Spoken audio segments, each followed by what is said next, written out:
We will forgive nearly anything if it is done in the name of revenge. Have you ever noticed that? Action movies, right? Who is the hero? The one whose wife and kids were killed by the bad guy, so he has to kill the bad guy. Murder is bad. Unless you're murdering a murderer, then it's fine.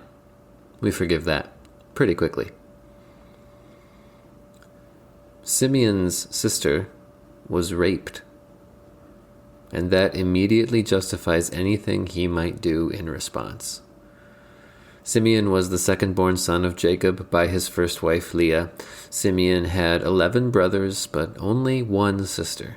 A man named Shechem lusted after her, raped her, and then had the audacity to ask her father Jacob for her hand in marriage. Shechem offered the family whatever they wanted in exchange. Simeon and his brothers gave the family's response. They'd consider Shechem's offer if he and all the males among his people would be circumcised. Shechem and his father and his people saw this as an opportunity for an alliance with Jacob's large and wealthy household, so they were all circumcised, which hurt and required a certain time of recovery, and during that time Simeon and his brother Levi casually walked into the city and murdered every single man. They took their sister home, while the other brothers looted the place. Jacob was surprisingly upset with Simeon and Levi. He was worried about the wider political implications of having ruthlessly attacked a neighbor, but their response? Should he have treated our sister like a prostitute? And they have a point, right? We're on Simeon's side on this one, aren't we? Jacob's position surprises us, but Simeon's does not. All he did was kill every single male in an entire city.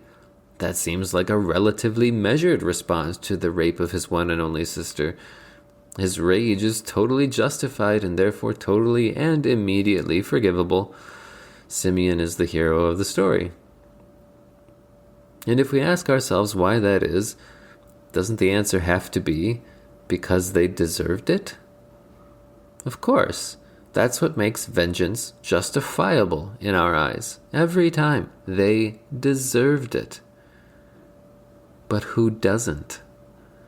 Who doesn't deserve it? I'm not saying that rapists don't deserve to be punished, but so do those people who just want to rape and never actually do it.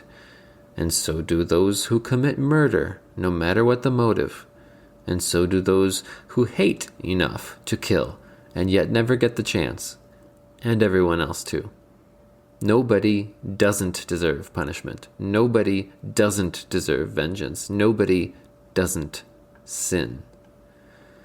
And so the very reason we give ourselves to forgive and even cheer on the vengeful, the very reason we give ourselves to seek revenge ourselves, the very reason we give ourselves permission to bear grudges and be spiteful, hateful, vindictive, and rude, is the reason we too deserve all that and more from God Himself, who is not petty like us. He is not weak like us. He is not flawed the way we are. So He knows exactly what we deserve and has the power and authority to give it to us, to be the only perfectly vengeful being in the universe, and to justly punish everyone.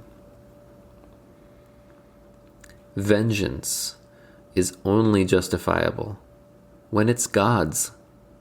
Every other time, it's sin. It's playing God. And you cannot play God and honor God at the same time. That in no way downplays the fact that rape deserves punishment. It does, just not from us. Every sin deserves punishment, always. But we are not the punishers, we're the sinners.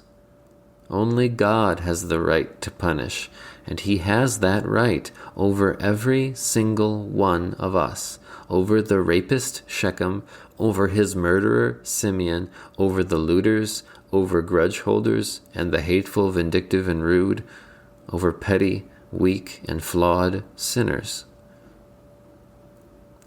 whom he forgives. Not the way we do, not by making sin justifiable, but by actually justifying, by crucifying Simeon's great, I don't know how many greats, grandnephew, Jesus Christ. God got his perfect vengeance on the sins of the world by putting them all on Jesus, his son, and punishing him. When God says, "Vengeance is mine," he's right, and he gets it right without getting it on us, by getting it on Jesus instead. And he is justified in doing that, not by hate, but by love. Love for people who deserve his hate. Love for the hateful, vindictive, and rude. Love for the petty, the weak, and the flawed. Because hate solves nothing, but love covers over a multitude of sins. Simeon did what seemed right to him, to us, to pretty much everybody. Thank God that God doesn't just do what seems right. What he does is right, because what he does is love. It's grace. It's Jesus, the real hero.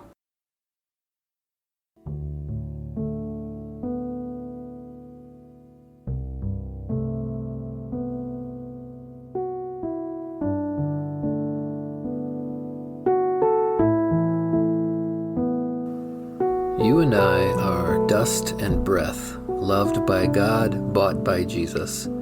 This podcast is written and produced by me, Ethan Cherney, a WELS pastor serving Our Savior Lutheran Church in Pomona, California. Get in touch on Facebook at Dust and Breath Pod, on Twitter at Dust Breath Pod, or by emailing dustandbreathpod@gmail.com.